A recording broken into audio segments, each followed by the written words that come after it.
Bismillahirrahmanirrahim. Assalamualaikum warahmatullahi wabarakatuh. Bersua kembali dengan saya Zaki di rangkaian analisis isi dan teks media di penghujung akhir mata kuliah kita.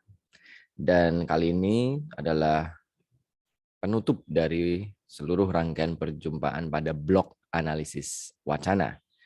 Dan di dua perjumpaan sebelumnya, termasuk ulasan-ulasan yang sudah disampaikan oleh para penulis dalam bacaan yang sudah terunggah di Classroom, tampak memang contoh-contoh yang dipakai terutama adalah teks dalam format tertulis.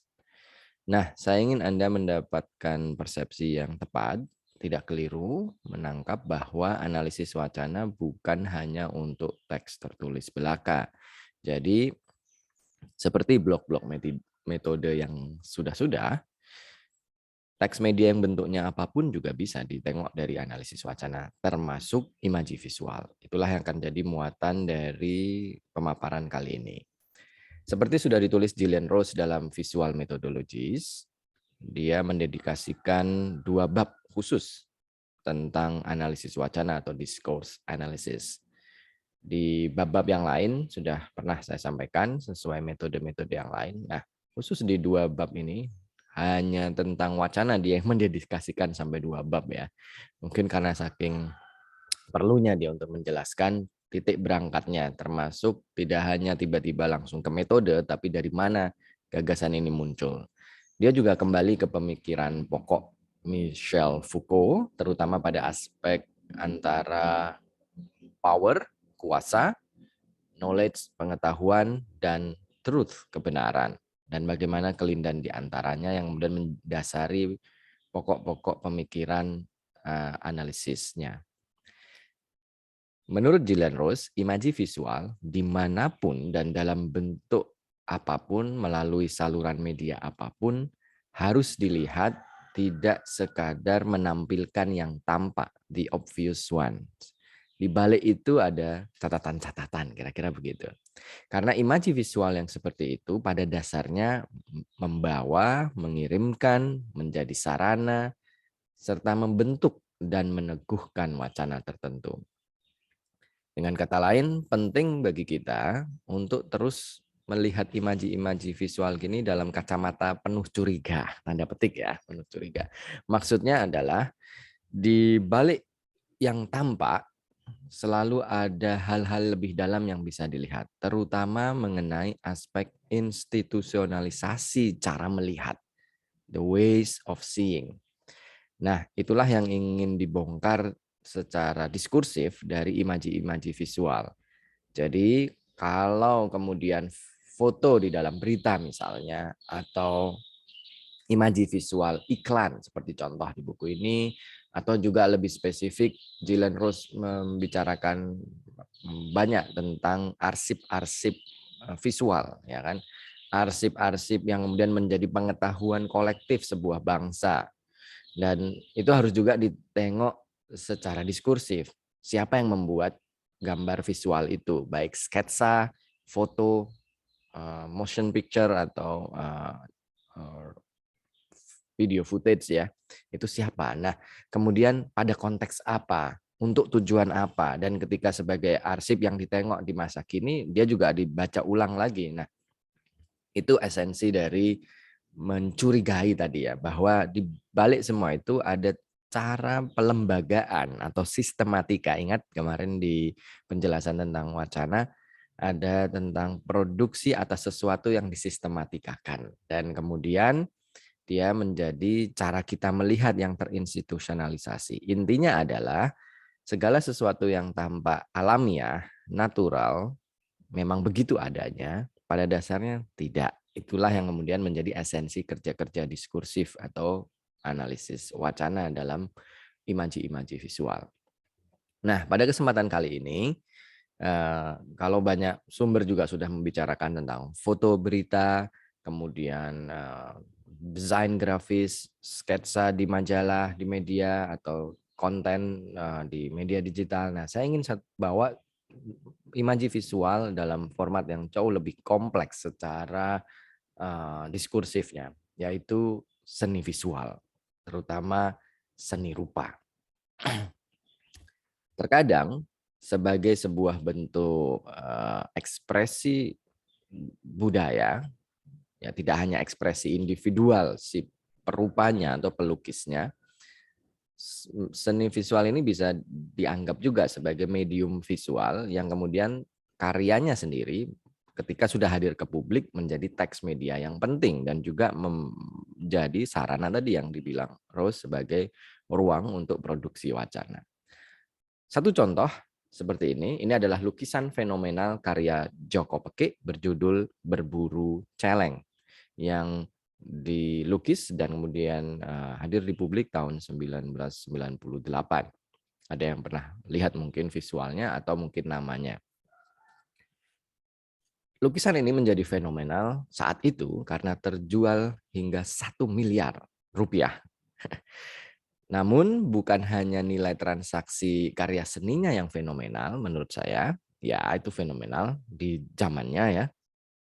Perupa Indonesia bisa menjual harga lukisan seharga 1 miliar rupiah itu luar biasa. Hanya dari satu karya ya. Nah, tetapi menurut saya yang patut menjadi perhatian kita terutama yang bukan di ranah disiplin ilmu seni, tapi dari ranah komunikasi dan studi media, bahwa tema lukisan dan konteks wacana yang dihadirkan dari lukisan Berburu Celeng ini, itulah esensi yang paling menyita perhatian publik sebenarnya, bukan soal 1 miliarnya. Nah, harus dibaca juga seluruh konteks yang hadir di balik lukisan ini. Kalau Anda tengok secara semiotis, ya tentu saja mudah ya, maksudnya jelas lah di sini. Anda bisa tengok di situ ada sosok yang dominan hitam gelap di depan yang dipanggul oleh warga, yaitu berupa celeng atau babi hutan. Kemudian sorak-sorai orang yang ramai padat di sekelilingnya dan garis hitam di belakang itu tentu saja Anda langsung terhubung dengan struktur jalan layang. Nah, dan pada tahun dan penting juga di sini tahun 98 pada tahun itu bentuk-bentuk struktur jalan seperti itu pasti identik dengan suasana ibu kota. Nah, dengan kita menggali lagi informasi, data dan sebagainya di balik proses produksi karya rupa ini, karya lukis ini, akhirnya banyak informasi yang kemudian membuat kita langsung terhubung dengan berbagai hal yang menjadi esensi dari karya ini.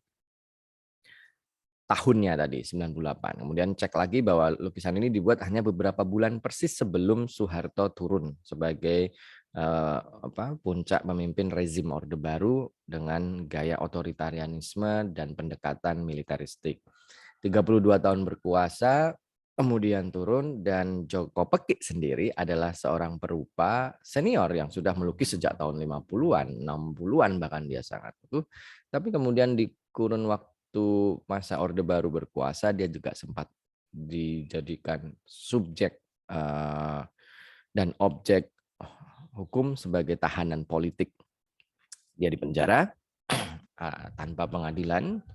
Ya, banyak Anda baca data-data itu karena cap atau label yang diberikan kepadanya atas aktivitas sosial dan kultural yang pernah dia terlibat. Padahal dia seorang pelukis belaka. Nah, selepas dia keluar dari penjara, Pak Joko Peke juga tidak langsung bisa melukis dengan bebas. Ya, dia masih dipantau oleh penguasa kala itu.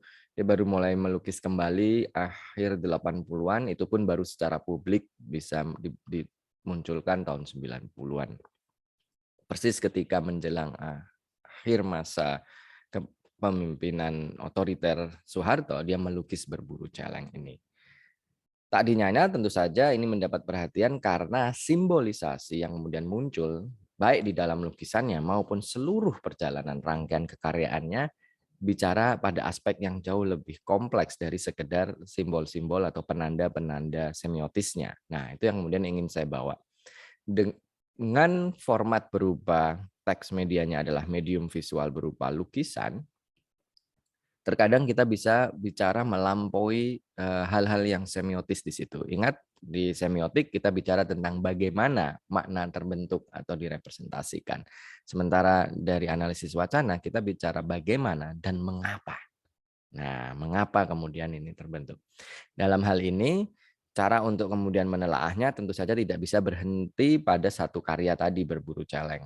Ketika kita punya informasi siapa Joko Peke, apa yang sudah dilaluinya, perjalanan hidup yang seperti apa pada konteks yang seperti apa, cek-cek lagi lukisan-lukisan dia yang lain, baik yang dibuat sebelumnya maupun sesudahnya atau yang berdekatan di era itu. Dan kemudian cek juga situasi sosial pada masa itu. Dan akhirnya secara diskursif kita bisa lihat kelindahan antara seni atau medium visual, sejarah sosial politik bangsa, dan produksi tentang wacana ketidakadilan. Itu muncul di situ. Lewat penggambaran-penggambaran, baik penggambaran artis melalui bentuk-bentuk artistik maupun cara dia melukis.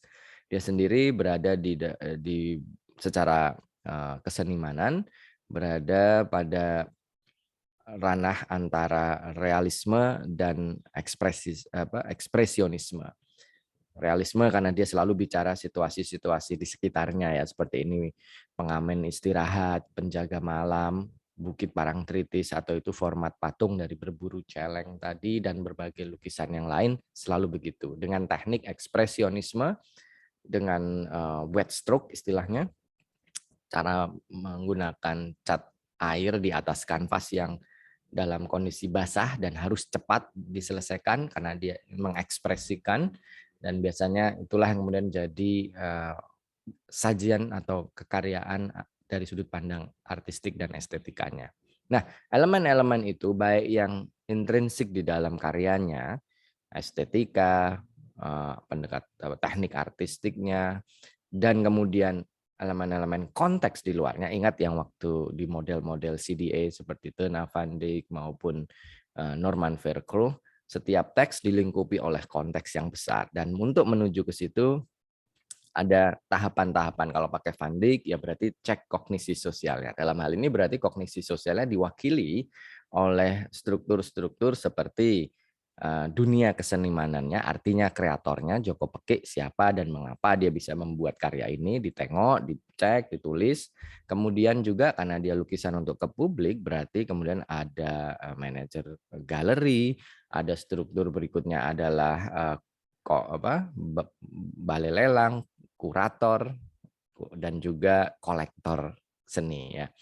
Seperti misal tadi cerita tentang siapa yang akhirnya membeli dan memutuskan 1 miliar itu gara-gara ada 3 penawar, satu dari Jerman, satu dari Singapura, dan satu dari Yogyakarta. Dan Pak Joko Peke sebagai orang yang tinggal di Jogja memutuskan untuk biar dibeli yang Jogja saja, bukan yang Jerman, bukan yang Singapura, bukan penawar dari kedua negara tadi.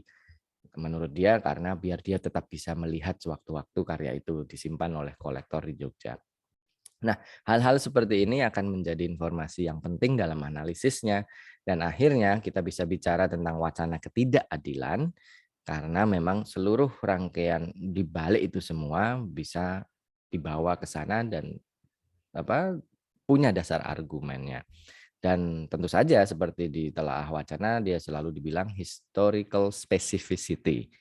Ada spesifik konteks historis yang harus diletakkan karena semuanya berada pada a particular konteks, pada konteks-konteks tertentu. Dan dalam karya ini pada isu tentang kekaryaan dan lukisan Berburu Celeng dan kemudian bicara tentang rangkaian lukisan pada masanya, dia berada pada konteks akhir masa Orde Baru. Bagaimana kreator yang kemudian mendapatkan stigma di masa Orde Baru dan mempengaruhi jalan hidupnya, kemudian bisa menjadi ekspresi dari suara-suara, tidak hanya suara dia secara individu, tapi juga suara warga yang juga menjadi bagian dari stigmatisasi Orde Baru. Nah itu makanya kita bisa interpretasi masuk ke wacana ketidakadilan misalnya. Baik, saya punya satu contoh lagi yang kalau kali ini berada mungkin bagi Anda, wah terlalu lampau ini ya, di awal masa reformasi dan akhir Orde Baru. Ada contoh yang lebih kontemporer, masih dari dunia kesenimanan, dunia rupa, terutama seni lukis. Ini adalah karya I Nyoman Mas Riyadi. I Nyoman Mas Riyadi adalah orang Bali, seperti Anda bisa tebak dari namanya.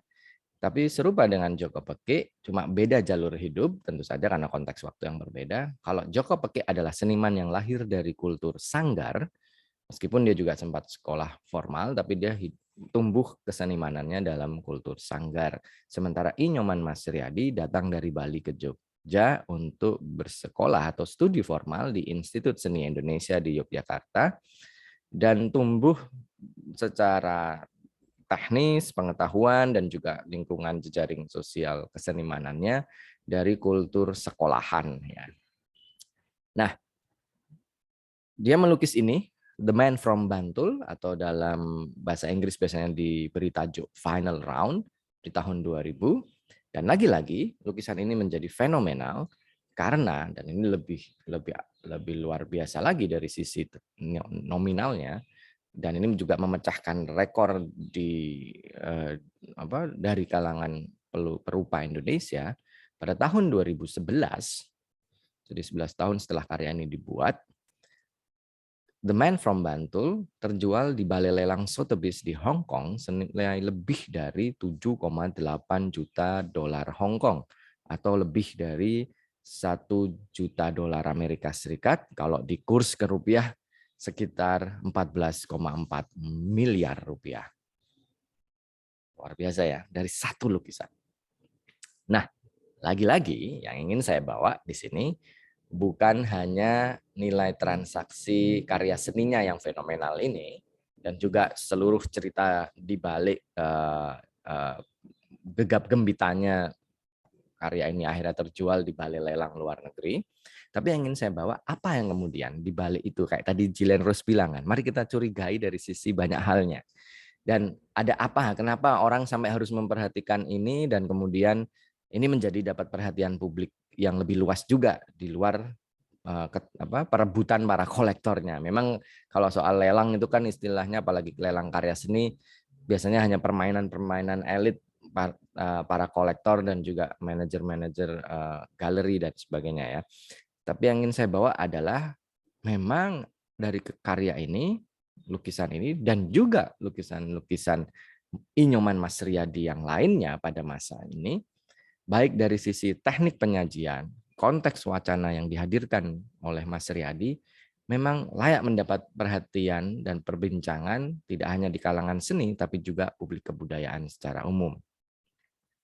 Lukisan ini, The Man from Bantul, dan mayoritas karya dia pada kurun yang dia produksi sama, terlahir sebagai sebuah ekspresi artistik dari Mas Riyadi sebagai senimannya tentu saja, tetapi juga perhatian Mas Riyadi terhadap kelindan antara wacana budaya urban dan isu sosial politik di Indonesia yang terus tarik-menarik dalam kehidupan kontemporer kita. Di situ kita bisa baca juga mengapa demikian. Nah, akhirnya setiap elemen-elemen itu bisa kemudian kita urai. Lagi-lagi kalau kita pakai semiotik, jelas sekali di situ Anda bisa pisah-pisahkan ya elemen-elemen.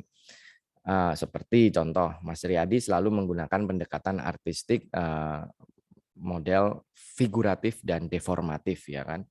Jadi dia bukan berangkat dari aliran realisme seperti Joko Pekik, tapi dia juga tidak sepenuhnya surrealis ya. Jadi dia tetap ada rujukan representasionalnya. Misal contoh di lukisan ini, ring tinju dengan karakter figuratif dan deformatif, tangannya lebih dari 2, tapi 3 petinju yang saling baku hantam, dan wasit yang kecil, yang kemudian di sekeliling di belakangnya ada orang-orang yang tertawa, tersenyum, terbahak-bahak, menikmati dalam busana formal seperti kelompok elit. Nah, secara semiotik Anda bisa melihat di situ tentang kelas, tentang rakyat yang kecil menjadi wasit, dan sebagainya. Tapi yang ingin kita lihat lebih jauh dari sini bukan semata elemen-elemen yang sifatnya simbolik penandaan di sini, tapi elemen produksi pengetahuannya yang kemudian menggiring pada produksi wacana tertentu, tidak hanya dari satu lukisan, tapi dari seluruh kekaryaan I Nyoman Mas Riyadi. Nah, itu akan menjadi tampak nanti. Sama seperti cara kerja kita membaca karya-karya atau teks-teks visual dari Joko Pekik tadi, di sini kita juga harus mempertimbangkan karya-karya dia yang lain pada kurunnya. Contoh misal, ini hanya beberapa saja, Joko Kandang di tahun 2007, 1 tahun setelah gegap gempita Piala Dunia, Di situ ada simbol merah putih juga, pasti Anda bisa langsung terhubung. Kemudian Masyarakat Urban karya dia tahun 2001, dan juga Jago Neon atau Neon Hero tahun 2007 yang karya yang terakhir ini saya juga sempat bisa melihatnya langsung di pameran Art Jog 2011 waktu itu. Jadi dalam ukuran yang juga cukup gigantis. Nah, dalam kekaryaannya, kalau Anda tengok lagi lebih jauh beberapa karya yang lain, akan tampak bahwa dia sering sekali menggunakan simbol, bukan hanya simbol, tapi bahkan secara literal adalah objek-objek yang dan juga subjek-subjek yang ada atau tampil dari budaya populer global seperti karakter superhero, kemudian juga isu-isu yang umum lah, populer, yang sedang populer seperti sepak bola ini kan waktu itu karena habis rame-rame Piala Dunia. Dan kemudian digabungkan dengan ekspresi-ekspresi dia. Kali ini kalau dia secara teknik dia menggunakan akrilik di atas kanvas, bukan lagi cat minyak. Dan akrilik punya karakter yang khas, punya karakter yang berbeda dengan cat minyak. Warna-warna yang jauh lebih tidak ke dalam, tapi justru menonjol keluar.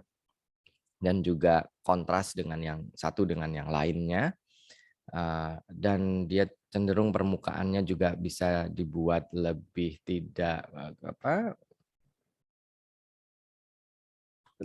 grainy seperti kalau pakai cat minyak. Nah, elemen-elemen intrinsik yang ada pada lukisan itu kita bisa kaitkan dengan elemen-elemen konteks. Kalau Anda pakai Norman Fairclough ya berarti dengan diskurs praktisnya. Diskurs praktis di sini ada diskurs praktis tentang budaya populer, tentang kultur urban, kemudian socio-cultural praktis adalah sudah di luar Inyoman Mas Riyadi, sudah di luar karyanya, dan itulah yang terjadi. Dan penanda waktu kekaryaannya di sini penting untuk membantu Anda membaca itu, kapan karya itu keluar, ada situasi socio-cultural praktis seperti apa, nah itu Anda kaitkan. Bagi saya interpretasinya adalah ini semua kelindahan dari medium visual, budaya populer, dan wacana kultur urban. Terutama pada konteks ketegangan antara ekspresi-ekspresi rural, urban, lokal, global yang memang masih menjadi concern dia. Intinya dari semua karya dia, termasuk yang kemudian mendapatkan perhatian dari berbagai galeri, dia pun sekarang diwakili oleh galeri di New York, bagi banyak publik seni maupun publik umum, karya dia tetap bicara tentang Indonesia. Karena di situ ada ketegangan tadi, rural, urban, lokal, global. Namun dia bicara dengan bahasa-bahasa yang universal seperti penggunaan budaya populer dan juga wacana kultur urban yang memang juga menjadi concern di berbagai ranah urban di kota-kota lain di luar Indonesia. Tapi dia tetap mengakarnya di sini. Dan itulah yang kemudian menjadi menarik dan akhirnya dia memproduksi wacana. Sedikit berbeda dengan pembacaannya ya dengan karya-karya di eranya Joko Pekik tadi. Bagi saya di sini pada dasarnya karya-karya Nyoman Mas Riyadi justru mendekonstruksi wacana yang hadir. Dalam pengertian pengetahuan atau regime of truth yang selama ini hadir dalam kekacauan masyarakat urban, kerumitan, ketidakkonsistenan dan sebagainya itu pada dasarnya sedang didekonstruksi oleh Nyoman Mas Riyadi bahwa yang kacau itulah yang menjadi esensi dari hidup yang memang sekarang hadir ini. Nggak perlu lagi diperdebatkan yang rural, yang urban, yang lokal, yang global, semuanya beririsan satu dengan yang lain, dan sejauh itu menjadi perhatian bersama, nah itulah yang sedang terjadi. Dan intinya dia menyajikan kembali melalui ekspresi seni, dalam hal ini seni rupa, berupa lukisan, bagaimana kelindahan antara yang kompleks itu tersaji dalam kanvas. Kira-kira begitu. Nah, kalau kita tarik lebih umum, intinya bagaimana kalau untuk teks-teks visual yang formatnya berbeda lagi. Nah, jangan khawatir bahwa intinya Anda tetap bisa melihat itu dari sudut pandang telaah wacana atau analisis yang diskursif ini. Panduannya adalah kurang lebih secara umum begini. Kalau kembali ke Gillian Rose, intinya dari setiap imaji visual atau rangkaian imaji visual yang kita telah, kita harus mempertimbangkan 3 aspek. Satu, produksi teksnya itu sendiri. Kedua, teksnya itu sendiri. Dan ketiga, kemungkinan cara kita melihat, memandang teks visual tersebut, atau Gillian Rose menyebutnya audiencing. Tolong jangan diartikan bahwa yang poin ketiga ini kita meneliti audiensnya atau meneliti halayaknya. Bukan itu maksudnya. Makanya dia pakai istilah audiencing, bukan audience studies. Audiencing di sini adalah bagaimana setiap imaji visual itu pada dasarnya menggiring kita untuk begini cara melihatnya. Kalau lukisan ya begini, kalau seni patung begini, seni mural begini, graffiti begini. Nah, audiencing di sini adalah tetap dari sudut pandang kita sebagai pengkajinya untuk melihat teks imaji visual itu selalu menggiring kita begini, begini, begini, cara memandangnya dari sudut ini dan sebagainya. Nah, itu maksudnya audiencing. Sementara teksnya itu sendiri ya kalau dari contoh tadi, ya lukisannya berarti. Berarti kita harus punya akses untuk melihat lukisannya secara utuh, setidaknya paling tidak rekaman atau foto digitalnya kalau kita nggak bisa memegang. Idealnya kalau karya-karya bentuk seni rupa, idealnya kita bisa melihat langsung. Karena ada kalau di foto itu kan yang kita nggak bisa lihat adalah tekstur. Tekstur itu juga kadang mempengaruhi juga. Tapi setidaknya rekaman atau foto digital dari karya itu hadir. Nah, kalau bentuknya memang digital konten media, ya berarti itu juga selama Anda bisa punya akses terhadap teksnya, itu juga sudah cukup. Produksi teks, seperti cara saya tadi menguraikan siapa Joko Peke, siapa Inyoman Mas Riyadi, pengalaman hidup seperti apa yang dia tempuh. Kemudian juga tidak hanya individual senimannya, tapi juga manajer galerinya, dengan galeri siapa dia bekerja, dengan galeri mana dia diwakili, dengan kurator mana yang menuliskan karya-karyanya, pameran tunggalnya, pameran bersamanya, dan kemudian balai lelangnya. Nah, itu maksudnya produksi teks kalau untuk contoh seni rupa. Kalau untuk objek yang lain seperti seni mural misalnya, ya berarti produksi teks dinding yang mana, kreatornya siapa, dikomission oleh negara atau tidak dikomission oleh negara atau oleh perusahaan, berapa lama di dinding itu. Nah, itu berarti elemen-elemen itu yang kemudian harus dipertimbangkan. Intinya, lanjut terus, perhatian utama pada proses institusionalisasi cara melihat atau ways of seeing adalah esensi analisis wacana kritis pada objek berupa teks visual. Maksud dia adalah kalau kemudian ini adalah brosur wisata misalnya, brosur wisata oleh pemerintah dari dinas pariwisata setempat, atau buku berupa kampanye corporate social responsibility, ya kan, sering kan perusahaan-perusahaan juga membuat produksi buku kampanye CSR di mana dia sudah mendistribusikan dana CSR-nya dan untuk kegiatan community development yang seperti apa, dan biasanya disajikan dalam bentuk booklet atau brosur, di dalamnya ada foto-foto visual. Kita harus melihat imaji visual itu dalam kacamata skeptical tadi ya, bahwa cara memilih, kemudian cara itu, nah itu yang disebut sebagai ways of seeing. Itulah yang kita akan urai. Kenapa ada foto ini di brosur CSR ini, kenapa dia diletakkan di halaman ini, sebesar ini, dalam layout ini. Nah, kemudian secara analitik, kita bisa pinjam dari panduan Rose, 5 elemen analisis diskursifnya disebut sebagai teknologi pembentuk wacana. Dia menggunakan istilah teknologi bukan dalam kacamata teknologi seperti teknologi digital atau apa, tapi maksud dia dengan teknologi adalah the way people do, the way people create something to be seen, gitu kira-kira. Nah, makanya dia pakai istilah teknologi. Tapi intinya adalah yang dia maksud dengan ini, kalau Anda punya objek imaji visual untuk ditelaah, Anda lihat 5 elemennya.